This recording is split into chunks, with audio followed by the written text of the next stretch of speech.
注意看这4枚鸟蛋，随着海水不断上涨，它们很快就会变成烟咸蛋。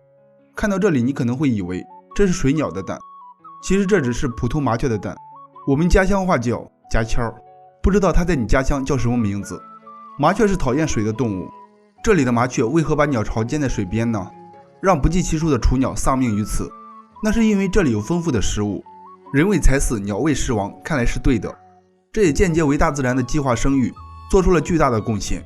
这种大涨潮每个月总会有那么几天，鸟蛋其实还好，泡个1晚上也不会发霉，等麻雀妈妈回来，照样可以孵化出小麻雀。当然，如果不走运被冲出了鸟巢，麻雀妈妈就没有办法了，它们不会费劲巴火的把鸟蛋弄回去，那不经济也不实惠，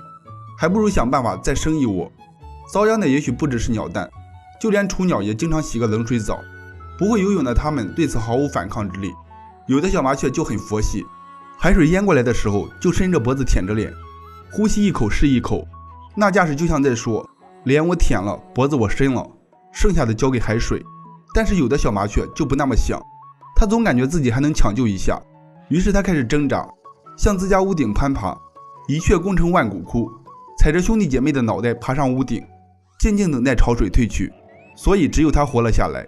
它那些不争气的兄弟姐妹走得很安详。这让小姨想起一段经典台词，和这个场景非常贴切。这段话是这样说的：我们都怕失败，